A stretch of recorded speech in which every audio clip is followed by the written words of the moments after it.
The Fates or Moirai are a group of 3 weaving goddesses who assign individual destinies to mortals at birth. Their names are Clotho, the spinner, Lachesis, the allottor, and Atropos, the inflexible. In the older myths, they were the daughters of Nyx, but later they are more often portrayed as the offspring of Zeus and Themis. In Orphic cosmogony, their mother is said to have been Ananke or necessity. Either way, they had enormous power, and even Zeus was unable to recall their decisions. Their name and their names. The Fates were originally called Moirai in ancient Greece. The word Moira means share or portion of something, whether meal, land, or victory spoils. Compare this with the English word merit from the Latin meritum, a reward. By extension, Moirai means the apportioners, that is, the one who give to each his own portion of life. The Moirai's Roman counterpart were the Parcae or Parsi, probably because the Romans confused the origin of their name, thinking it stems from pars, which is the Latin translation of Moira.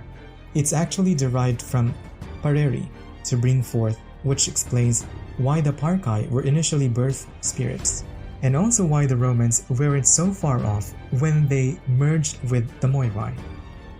The Fates have at least 3 different genealogies, 2 of which go way back to Hesiod.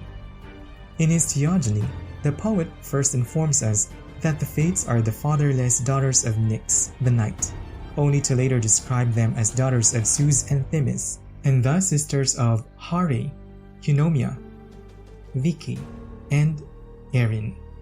Both genealogies make sense. In the first case, the Moirai are linked through Nyx with death, and in the second they are clearly associated with the unchanging order of things. At a later date, in the Orphic cosmogony, the Fates got a new mother, Ananke or necessity. Consistently portrayed as 3 women spinners, each of the 3 Fates had a different task, revealed by their very name. Clotho spun the thread of life, Lachesis measured its allotted length, and Atropos cut it off with her shears. Sometimes each of the Fates was assigned to a specific period of time, Atropos the past, Clotho the present, and Lachesis the future. The representation of the Fates evolved through time, and it seems that it often depended on the medium through which they were portrayed.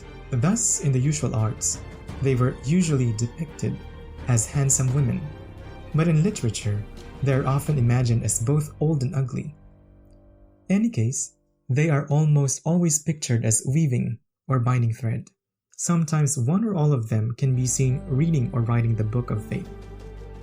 It's difficult to say whether Zeus had anything to say in the matters of the Fates, but to the ancient Greeks it seems that even he wasn't able to overrule their decrees. Thus, even though at one point during the Trojan Wars, he is aware that his beloved son Sarpedon will die at the hands of Patroclus, Zeus can do nothing to save him. Just as well, before the duel between Hector and Achilles, the all-powerful god merely weighs their destinies on his golden scales and learns the outcome as opposed to having any control over it. However, the Fates and Zeus seem to have an understanding between each other at all times, their friendship going way back to the Gigantomachy. During it, the Fates killed the giants Agrias and Taurus, clubbing them to death with bronze cudgels.